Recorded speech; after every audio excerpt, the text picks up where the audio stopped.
Thank you, Mr. and Mrs. Smith. I appreciate the time you spent and it took time from your day to come here and meet with me. I just wanted to go over the IEP process with you, and it all comes down to the the IDEA, and that is a government mandate that protects your child and protects any child that has disabilities. Now, we have not decided whether your child has disabilities or not, but there's a process that we go through in order to ensure whether they do or whether they don't, or maybe the disability may not be severe enough to require anything legal. So this is what the process is. So the reason why you're coming in today is that your general education teacher has determined that they are seeing something that may be a result of a disability. They're not sure.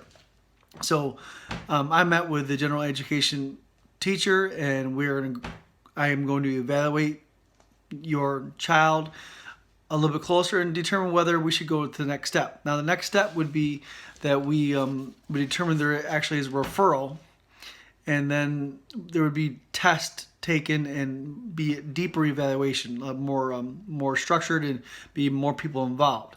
Now, we would not go to that level until you gave us the approval. So right now we're just meeting to go over what the process would involve if we went that far. Hopefully, we're just going to determine that there's some minor differences we have to make, and then hopefully they'll be applied and everything will be great. But that's just a step. That's why I brought you in here, just so you know every step that we're going to take, if we have to at all. Okay. So the first step is what we're doing right now is we're just meeting. I'm just going over with you to give you some information. If after we talk to your child more and the general education teacher sees after some changes and strategies there hasn't been a major change and there still may be a deeper issue, then we would meet with you.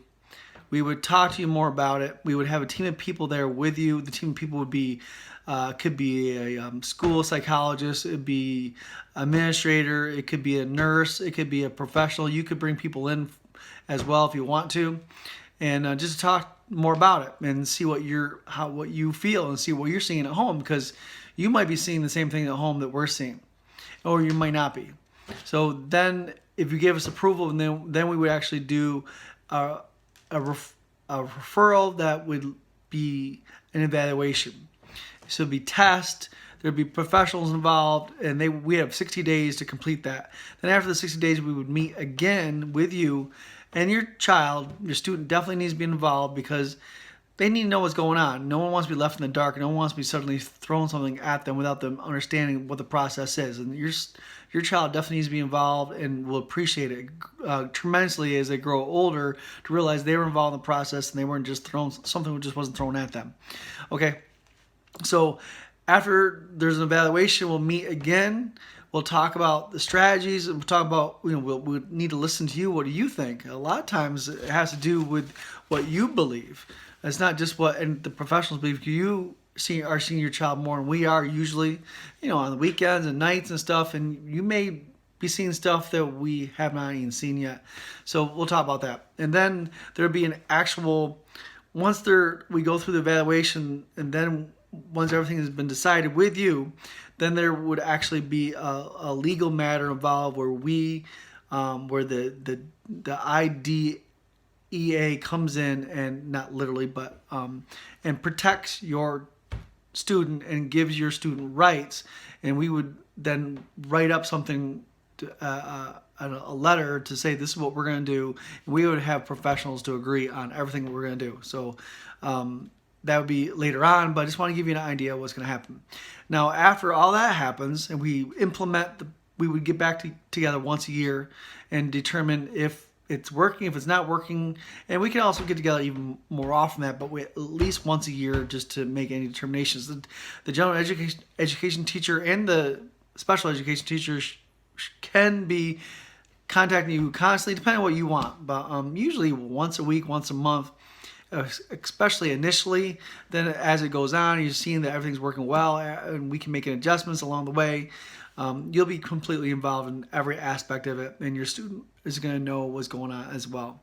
I just wanted to bring you in here just to let you know that, everything's in good hands. You're not going to be left in the dark. We're going to be with you the whole way. You're going to have professionals available to you. You also are going to be allowed to have professionals that you can bring in on your own. And people that may know your child better than we do in other ways that we don't. Like, for example, a pastor. Or maybe maybe he's already been seeing a counselor or a psychologist outside of school. Anything like that is up to you, and you just have to make the request. And you are the parent, you're the one that has the authority over your child, and we would never overstep that. So if you need someone else involved, of course. If you have any questions, please let me know. I have a brochure here I put together for you that you can take home and read about it. And if you have any more questions, please let me know. If there's any other questions, I'll also send you an email with this attached to it. So if you want to share it with other people, you certainly can do that. There's nothing in here it's all legal, it's all by the book. There's nothing in here that I don't have your child's name on here. It's just a brochure about the process for the IEP.